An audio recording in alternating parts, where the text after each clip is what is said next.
First of all, I want to say thank you for joining us here today, and thank you to all of those behind me who've joined us. You know, there's a feeling of change in the air in Saskatchewan, and as we gather just a few days from a critical election, I want Saskatchewan people to think about the people that they love. Think about them when you step into that voting booth on Monday. Think about your children, your parents, your friends. Think about the people that you rely on, who are there for you when you most need help. Think about what they need. Vote for that. In Saskatchewan, we have a proud history of taking care of each other. And unfortunately, we all know someone who's waiting for surgery. We know friends who are struggling to make ends meet, choosing between gas, groceries, taking on that second job. We all know a child who's struggling and discouraged because they can't keep up, because they don't have the supports that they need in our schools. And I say this to the Saskatchewan people. We don't have to settle for where Scott Moe and the Sask Party have taken us or what they have on offer this time. Last place in healthcare, and more cuts coming to classrooms and hospitals. They're offering no relief on the cost of living until 2026. I don't think they understand the struggles that Saskatchewan people are going through. Now, they might be just fine settling for last place. Fine. Then they can stay there. We can come together. We can move forward. I care too much about this province and the people to settle for last place. And all these people around me, frontline healthcare workers, nurses, they care too much too. Together, we have the power to change things. On Monday, I'll be right there with you, voting for the people I love with my family and my friends. And I'll be voting for the incredible people that I've met on this campaign who've come forward telling us that they want change. I'll vote for Kendall Carlberg, who was forced to give birth on the side of the road because there was no help available at her local hospital in Meadow Lake. I'll vote for Terry Hallett's 8-year-old son, who can't get urgent brain surgery that he needs to save his life, and so many others. Please know all of those who have come forward with your stories. Know that we carry those stories with us. And that's why we are working so hard on this campaign. Again, on Monday, ask about the people, or think about the people that you love. Think about what you want for them, what you want for this province, what they deserve. And vote to bring about real change in Saskatchewan. I'm going to now invite Melissa McGilvery to speak. She's one of those incredible frontline healthcare workers who, in spite of being real tired and burnt out, have stepped forward to say enough is enough. She's working for change.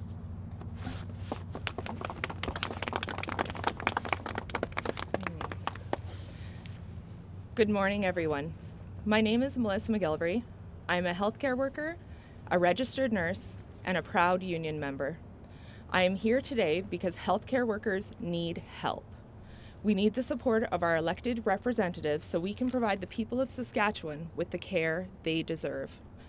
Last week, we reached out to the Sask Party and to the Saskatchewan NDP, asking them to meet with us. Only the Saskatchewan NDP showed up. Vicky Mowat and 2 senior NDP staff sat down with us and they listened to us for over 2 hours. I believe they prioritized meeting with us because Saskatchewan NDP can see that healthcare is in shambles. More importantly, I now know that once elected, they're going to work with us, the frontline healthcare workers of this province, to figure out the homegrown solutions that will work in Saskatchewan, the birthplace of Medicare. Speaking honestly, I'm a pretty tough human. I've worked in healthcare for 20 years. I've worked in emergency for the last 10. Every day, I see folks who are falling through the cracks in our system. I feel as if I am not able to support people in the way they deserve, and that's devastating. But I am confident, once elected, the NDP will hit the ground running. They're going to work with us, the healthcare workers of this province. That's the hope my heart needs to keep doing my best to care for the people of Saskatchewan. It's time for a change in healthcare. On October 28th, we can vote for it. Thank you. And I'm happy to take any questions that you might have. If elected, what are you going to do for people who get their education overseas to become medical professionals, whether it's going overseas or somebody who's from overseas who studied outside, to become part of the medical system faster? Mm-hmm. Yeah, working to ensure that credentials are recognized more quickly, working to retain those trained in other countries when they come to Saskatchewan. Right now, that's not happening. Last year, we lost 4,000 healthcare workers out of the province. We've got a commitment to not only hire an additional 800 workers into the healthcare system, but to cut that rate of people leaving the province, leaving the profession, in half. That would retain 2,000 more healthcare workers in the system, as you've heard here. And we met with doctors in Regina just last week saying the very same thing. There are solutions to be found. They've been pounding the table but can't get an audience with the current government to start to implement some of these solutions. This has to be all hands on deck, and all of the above approach. We have to retain those healthcare workers that are here, ensure that we're training and retaining healthcare workers in the province, also working with those doctors who are coming here on locum. How do we make sure that they want to stay in Saskatchewan to keep practicing, to deliver healthcare? This province has an incredible story to tell. There are communities right across this province that people really want that sense of community. They want to be part of it, but there are roadblocks that are being put up that means that most of those doctors who come here on locum are leaving. We have to turn that around. And this may be a question for the both of you here, but just wondering a little bit about what happened last week when both parties were invited to speak to. I assume, was that the union of nurses inviting them, or was that just nurses here? I can speak to that. So a good friend of mine, Stephanie Fair, who's been in several media pressers, and I decided to collaborate. We worked together to create a online opportunity for healthcare workers and of all designations, not affiliated with any specific union, to work together and try and motivate some sort of change in the upcoming election. We wanted to create an opportunity for both parties to meet with us and have a discussion and share what they were prepared to do to support us. Because, healthcare workers is a huge percentage of voters in this province. Plus, we have families, we have friends that we're willing to talk to. And so we thought we'd reach out to both parties, give them the opportunity to sit down, meet with us, answer some questions, share what they want to do, and also hear what we have to say. We got a decline from the Saskatchewan Party saying that they would continue to engage with healthcare workers after the election. I can say as a frontline healthcare worker, I don't think they've engaged with us during this whole writ period. The NDP did show up. It was Tuesday evening, so it was a week prior to the election. Vicky Mowat sat down for over 2 hours. They brought a senior strategist, and they took the time to talk about how the platform would support us, but then also, more importantly, they listened to us for an hour and a half. They took notes and prepared a report for their team. So I really do believe they're listening. And yeah. No, and thank you. This has to be a priority, and this is one of the main things that we're hearing from, certainly from healthcare workers. This is what we heard from the docs last week. Again, the Sask Party was also invited. This is what we heard in a room of 500 nurses in Regina, where they were sounding the alarm on safe staffing levels. Sask Party's not showing up, and it's not just during the writ period. This has been for years, that this government is making more and more decisions in small rooms in Regina, refusing to listen to those on the front line. People feel disrespected People feel that their voices aren't being heard. And as I've always said, it's not just about where the challenges are. These folks on the front line have solutions. That's why we're confident. And again, I will acknowledge I don't have a magic wand, but we are confident that we can hit the ground running and start turning this around on day one, because we have been doing that work with communities, with frontline workers. After 17 years, Scott Moe and the Sask Party aren't listening. They keep telling us everything's fine. We know it's not, and we're going to hit the ground running with urgency. Are you feeling confident about Monday?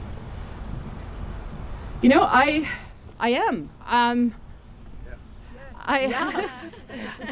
You know, we knew going into this that we had a big mountain to climb, but we knew why. We knew who we were working for. We knew we were going to have to work our fingers not quite to the bone. We've certainly got a lot of bruised knuckles and a lot of scraped knuckles and worn through shoes.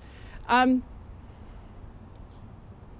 love this province. I've always been incredibly proud to be from Saskatchewan, to raise my family here.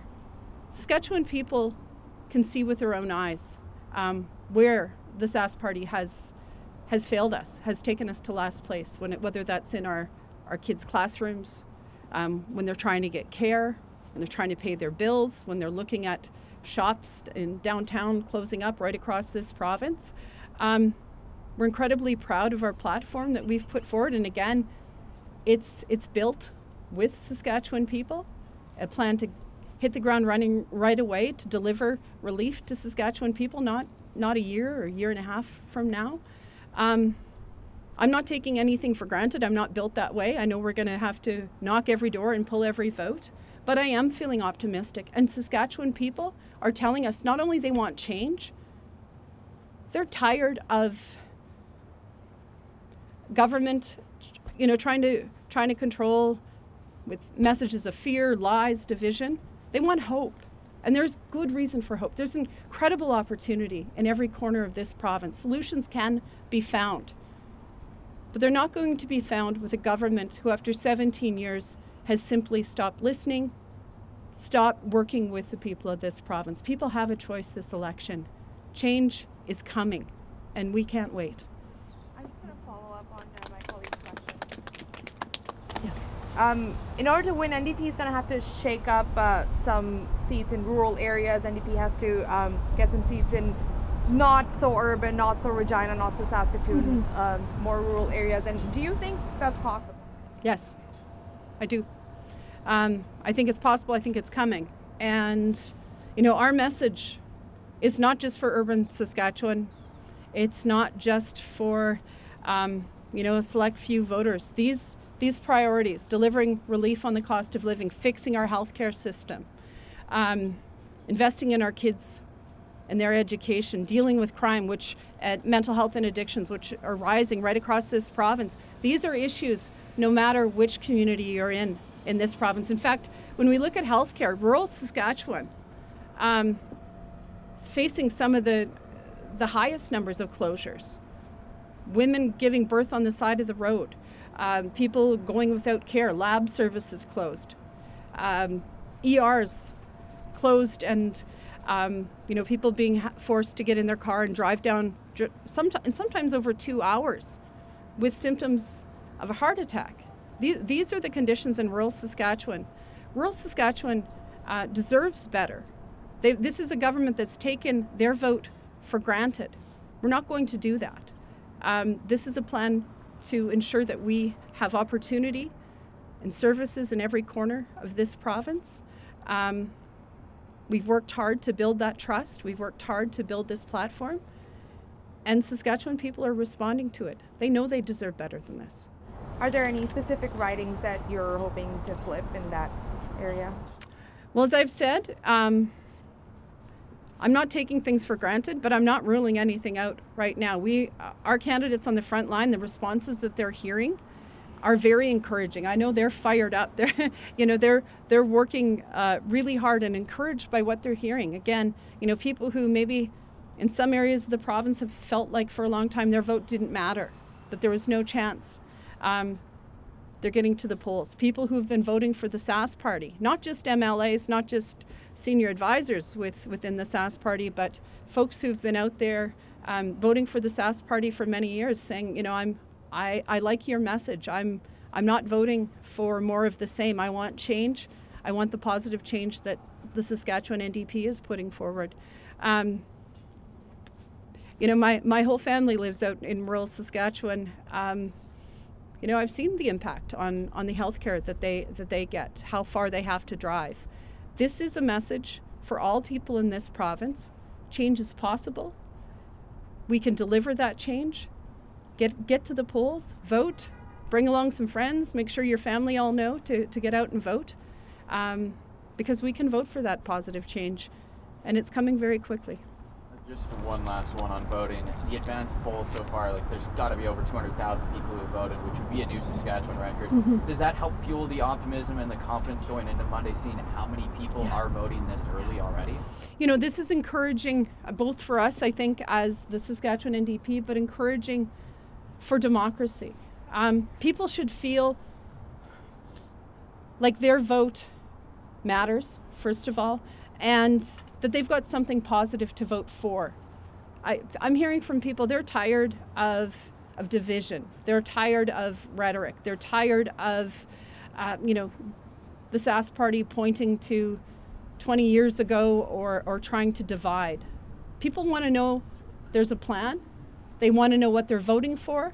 In this election, we're saying to Saskatchewan people, we've got a plan to hit the ground running, to deliver relief, not waiting for a year on day one with that fuel tax, more by Christmas. A plan that we've already built with healthcare workers in this province to turn around what's going on in our healthcare system, to respect healthcare workers and ensure that people can get the care that they need.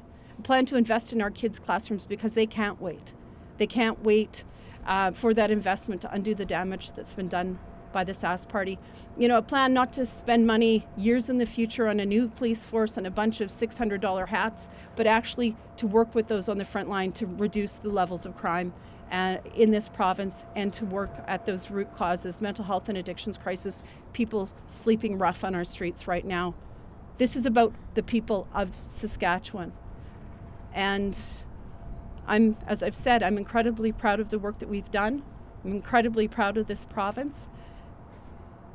And people know they deserve better than this. And, you know, if I have the honor of forming government on Monday, it really will be the honor of this farm kid's life to get to serve as the premier of this province and to get to work delivering better for Saskatchewan people. Just lastly, sorry, go ahead. If given a chance to form government, you promise to invest in healthcare. Yes. Is it included there, like some sort of raise or pay bump, especially for healthcare support workers? So, what we've committed to is $1.1 billion above what the Sask party has pledged. Again, their numbers, what they're putting forward in this election, both for healthcare and for education, does not see an increase for inflation or for population growth. That means more cuts in both of those. In terms of the pay, that's, you know, that was the commitment that we wanted to make sure that people like Melissa and folks behind us, that there was money available to work on those strategies, those solutions to retain healthcare workers in the province. We're going to continue to work with them, but you know, in terms of incentives, in terms of pay, in terms of offering more full-time positions, those healthcare workers, that's all part of that commitment. And we're going to, as I said, hit the ground running on day one. But we have put aside money for those investments to make sure that we are making decisions that are going to keep healthcare workers with the staffing levels that they need, with the equipment that they need, and you know, that we're competitive with compensation. What can you say about the recent poll?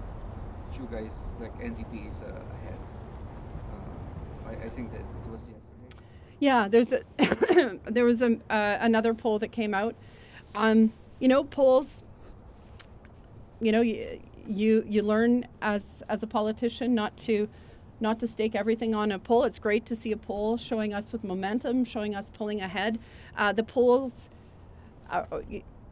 we've got people who are knocking thousands and thousands of doors every day right across the province. We can feel the momentum. We can hear when people are coming back from the doorsteps. We can see when we see the numbers of people turning out to vote. That there is momentum, that there is a want of change in this province, that people believe that change is possible. So one poll alone, I don't think you should stake everything on any one poll. But when I see the momentum, when I see the response that we're getting on the doorsteps, I'm very encouraged. I'm saying to Saskatchewan people, we are winning this thing, and it's so important that you get out to vote because we know Saskatchewan people are looking for change. I think that's just more evidence. Going back to homelessness, one issue here in Saskatoon is a wellness center in a residential area. If given a chance to promote, what are your plans of, like in cities like Regina, Saskatoon, about like how to address this? Right now what we have is a government that's been unwilling to get to the table to work with municipalities, to work with frontline agencies, to work with the federal government to deliver not only emergency spots, but start to decrease those rates of homelessness. So this is a government that has actually made things worse when they made the changes to the SIS program. This has to be about an effective strategy to deal with the current crisis in homelessness, but to turn around rates of mental health and addiction, to ensure that people are housed. It's not going to be fixed by jurisdictional battles where the government refuses to be at the table. I've already heard from healthcare workers today here that the inability of this government to actually deal with this situation is making their already stressful and crowded emergency rooms worse. People are losing. Last year we saw people who were losing limbs to freezing in communities.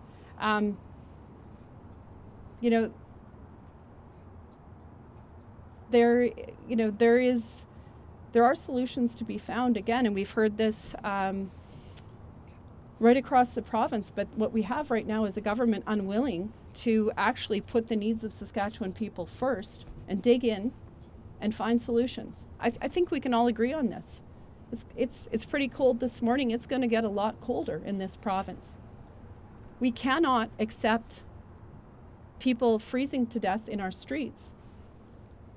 We have to be willing to be at the table and find those solutions. Just really quickly, how are you going to maximize your vote in these last 3 days of the campaign? We are going to continue to be on doorsteps pulling votes. I also say to Saskatchewan people, to those who are on the front line, to those who know how much we need change, your vote matters, but also phone your friends, phone your families, phone your co-workers, make sure they've got a plan to vote. Talk to the people in Coffee Row, talk to people, maybe your neighbors who you don't know that well, but get everyone to the polls. This matters.